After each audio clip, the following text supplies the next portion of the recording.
इस video को लाइक करें, हमारे चैनल को सब्सक्राइब कर बेल आइकन जरूर प्रेस करें हमारी न्यू वीडियो सबसे पहले देखने के लिए। हम किशोरी झा हमरा से जे पैघ छी सबके प्रणाम करैत छी। अपना से छोट का बहुत बहुत आशीर्वाद दै छी। और जतेक पाबनि होइत अछि सब माँ भगवती के गीत से आरंभ होइत अछि। एखन पंचमी मधुश्रावणी पाबनि नजदीक आबि गेल अछि।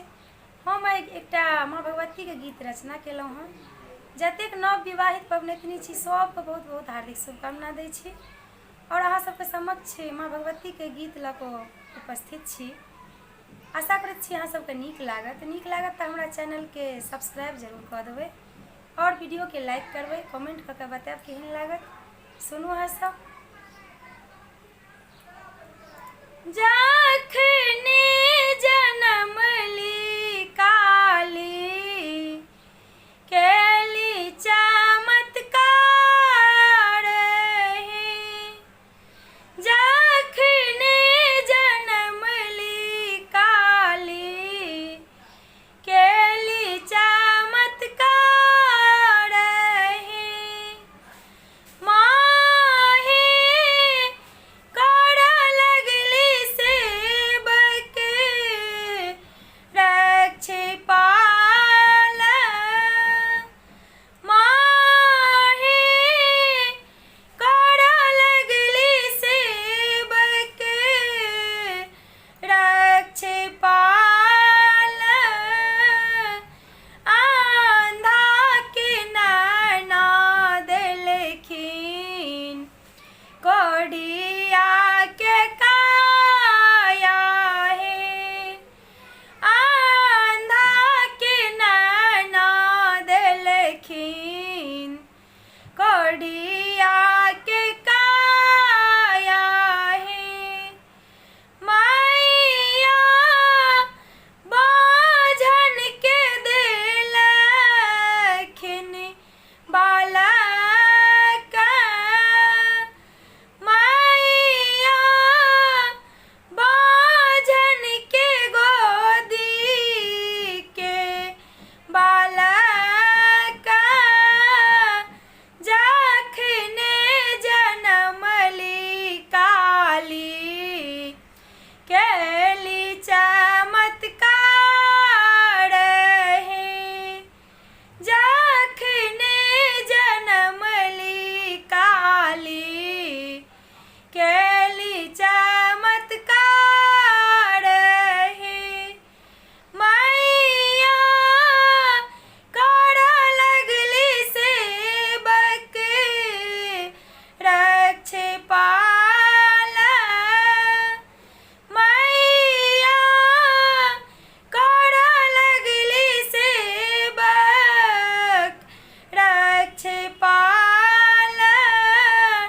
निर्धन के धान देलखिन बालक के विद्या, निर्धन के धान देलखिन बालक के विद्या हे, मैया कन्या के देलखिन सुंदर बर, मैया कन्या के देलखिन सुंदर बर, जे कियो जाइ छन माँ के शरण माए, जे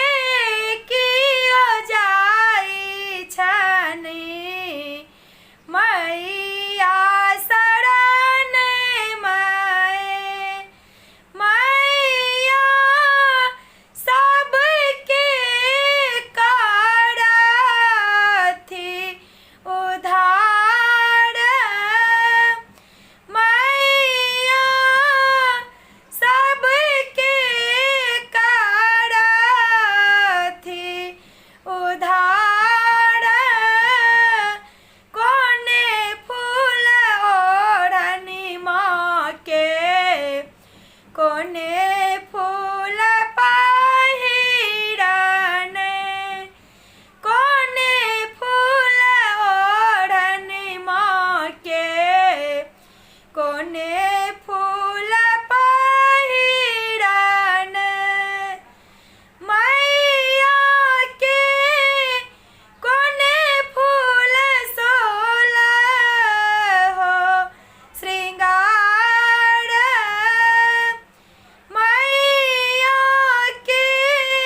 छी मैया